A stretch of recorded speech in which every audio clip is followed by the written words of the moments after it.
Good morning, church. Good morning. Today's sermon time is going to take a little bit of time to set up, so I'm going to actually need to grab one of these.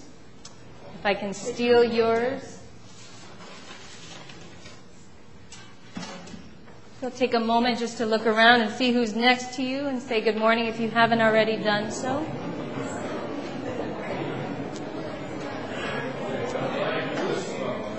Sounds like Jerusalem, that's right.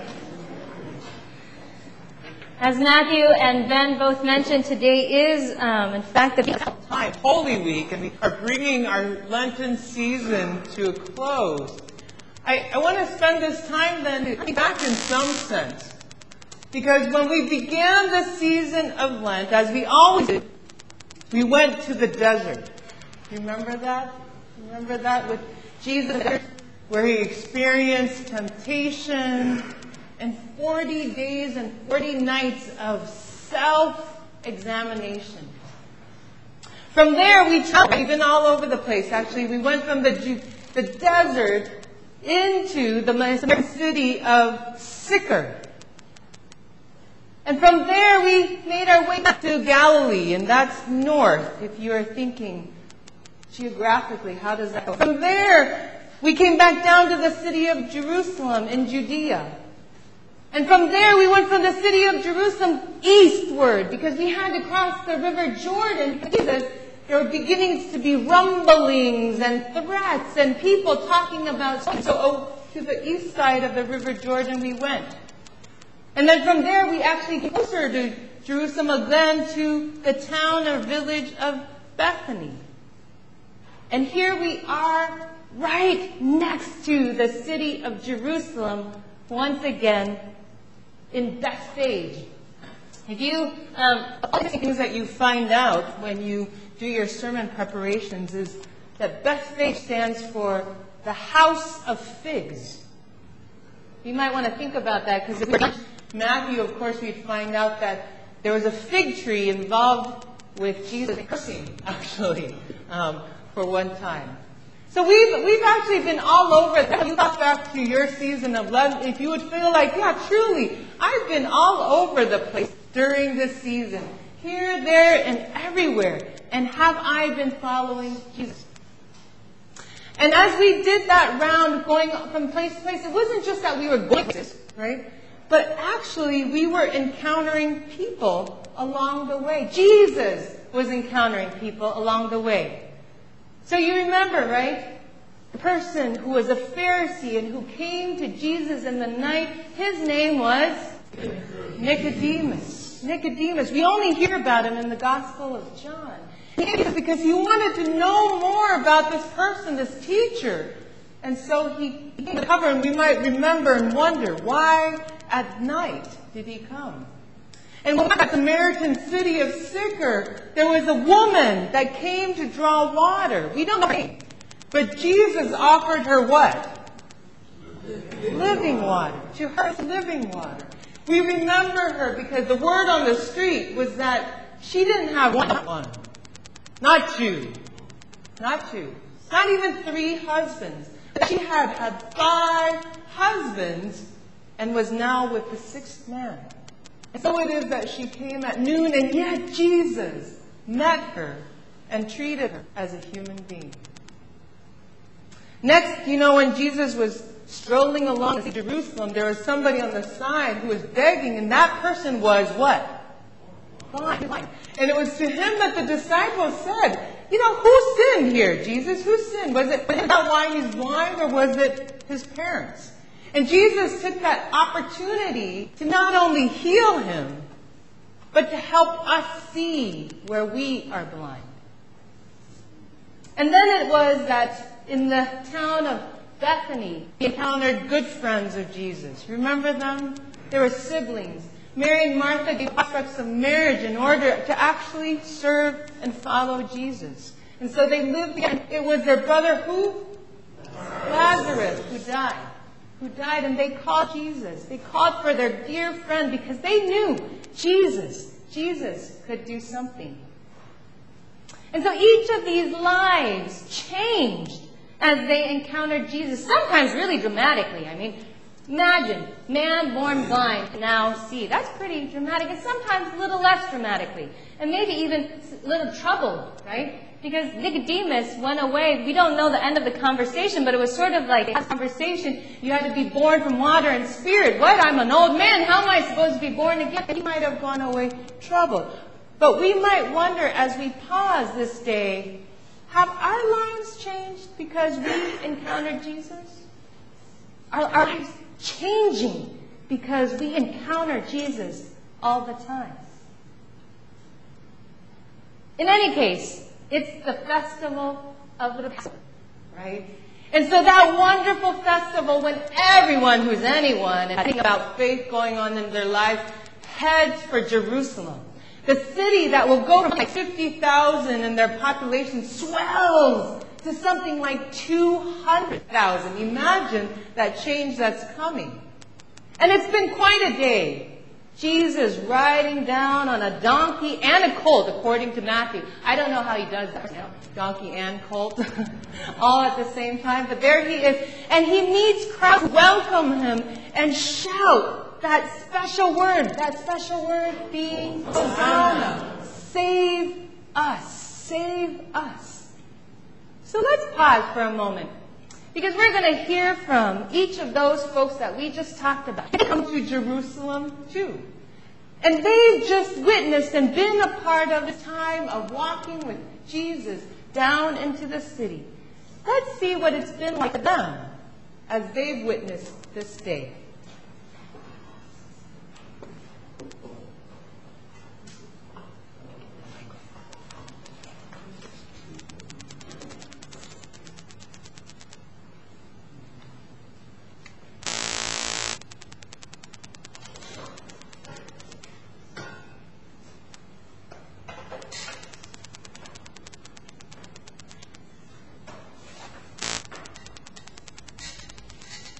I came here to the central part of the city to be part of the usual festivities that surround the preparations for Passover. Everything must be done correctly, and I am one of those who is charged with that authority. But my heart isn't in it. I can't seem to get the face and the words of Jesus out of my mind. I still remember so clearly, no one, he said, can enter the kingdom of God without being born of water and spirit. He is like no other prophet we have ever known. There is something so different about him. A great teacher, perhaps, but something more. That night I visited him, I felt like he saw into my soul. He knew my longings and my burdens. Now he has come to Jerusalem. I saw him riding on a small donkey. People were waving palm branches, and some were even throwing their cloaks in the path in front of the donkey. His disciples were shouting. People began to sing, "Behold, the King comes." The king of this kingdom? I don't think so. His kingdom would be much larger. I don't know what's in store for him here. I do know that he is in great trouble with the temple hierarchy. They want to get rid of him. He threatens their authority. And more, he challenges their faith. He is a dangerous person in their eyes.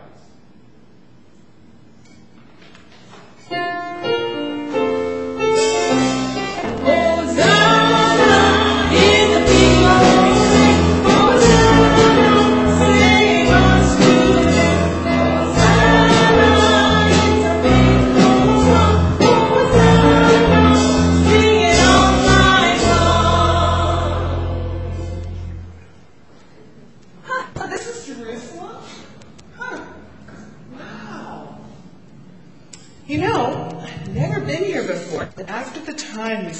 Jesus, that miraculous day when he told us of God's power and love, I had to follow him here. I've been on the outskirts of town on the Mount of Olives with some of his followers these last few days. We listened to him speak in that soft tone that seems always honest. Today, he rode a small donkey down the path into the city. All Jerusalem turned out to greet him. People were stripping palm fronds and waving them like banners and shouting, "Hosanna! Blessed is the one who comes in the name of the Lord."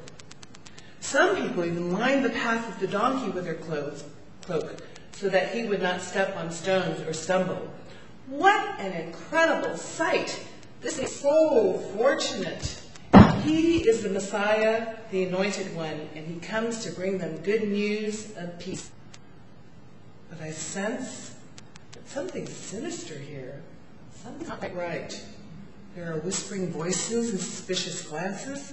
The religious leaders are definitely out and about, way more than I thought they would be.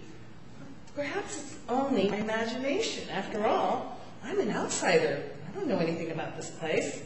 It's like this at Passover.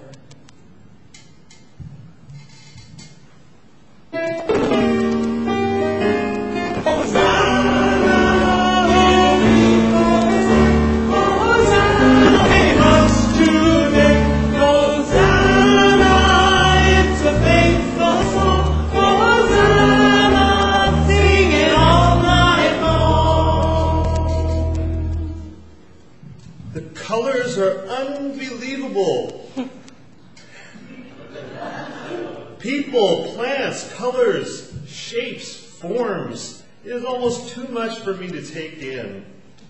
When Jesus healed me, gave me my sight, I decided to become one of his followers. I'm nobody special. I'll never be one of the main disciples.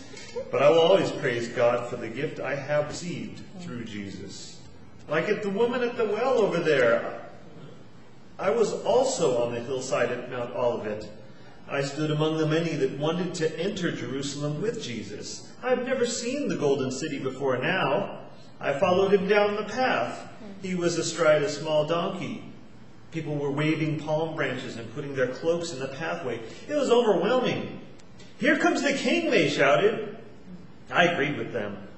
He would be the one to rule in my life. I wanted to learn more about him and the good news that he brought. There is so much to see. One of the things that bothers me, though, is when I see the looks on certain people's faces. I can definitely see some people here don't like him. They seem to be wary of him. I've even heard some whispers of finding ways to get rid of him. But I can't be sure of that. After all, there's so much to see and take in.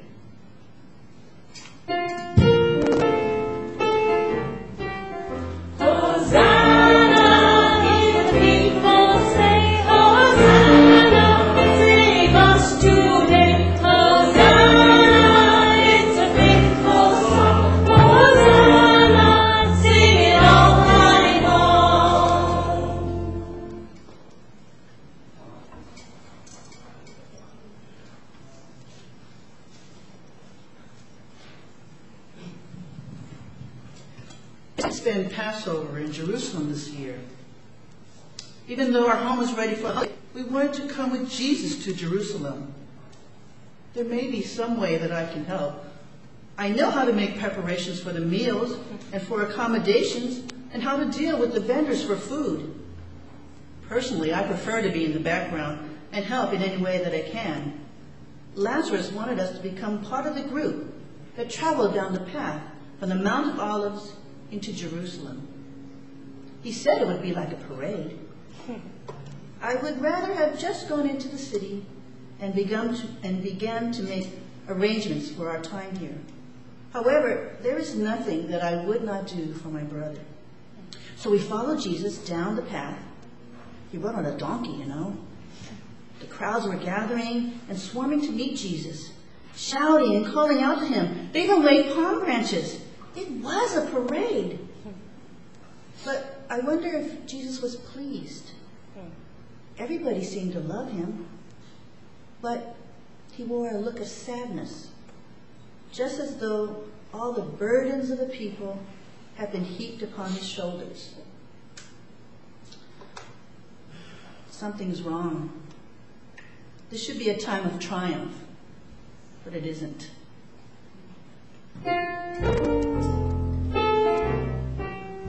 Hosanna, hear the people say, Hosanna, save us today. Hosanna, it's a faithful song. Hosanna, sing it all night long. You can just imagine how exciting it was to march down that path from Olivet to Jerusalem. People were shouting at Jesus and celebrating his presence. This was a great parade. I was so happy. I wanted to shout to everyone who came to see Jesus, "Here's the Messiah. Here is the King." Some of the people seemed to know that, for I heard shouts of, "Hosanna in the highest. Blessed is he who comes in the name of the Lord." The Lord entered the holy city, and things will never be the same. He will change things. Those who oppress will be brought low. Peace will be restored to our nation and our people. At last, we will be the people whom God called out of bondage, and we will be a people of light. Martha says that something isn't right. Martha is worried. But that's Martha. She always worries. She will see. Jesus will turn things around here. Just you wait.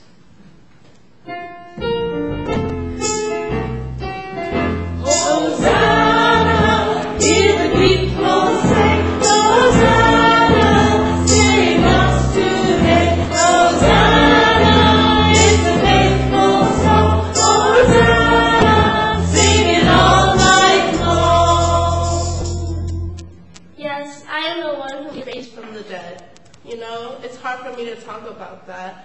I am told that I died. Then one day he came, and behold, I am alive again, and my life has taken on a dimension. I feel such a sense of freedom and peace.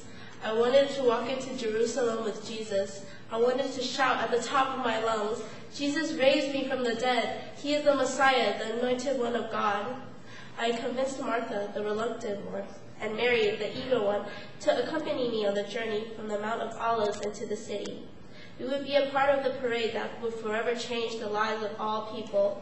We would march in with the King, Jesus mounted on a donkey, with a trip into the city, a sure sign that the King is coming, a definite reminder of the passages in Isaiah's scroll about the King, the anointed one of God. He would ride into the city on a donkey, a beast of burden, it says. I believe that he is the one, but the look on his face gives me concern. He looks as though he has all the burdens of all of us on his shoulders. He should be excited, but he looks sad. It is as though he knows something that we don't. He should, it makes me uneasy to see that expression. I wish I knew. Is something going to happen to him? Is there something I can do to protect him? Is this going to be his triumphal entry, or will it be something else? I don't know what to think. I will be grateful that I am with him. I will help him all that I can. Everything will be all right, I'm sure.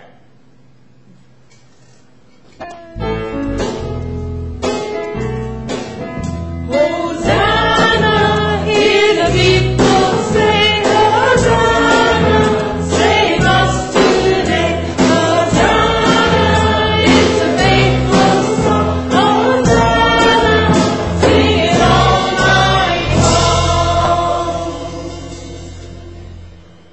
Thank you.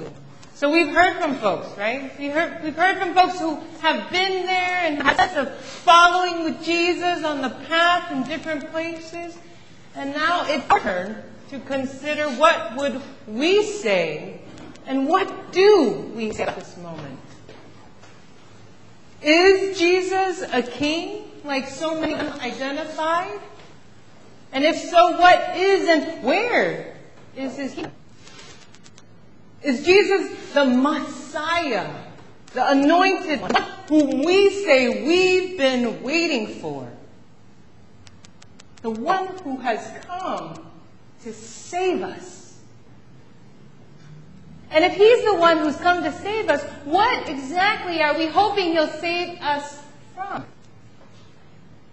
Do we believe that Jesus has indeed come in the name of the Lord, that he is a sent one, that his teachings about love, enemies, about salt and light, about doing for the least amongst us is truly from God?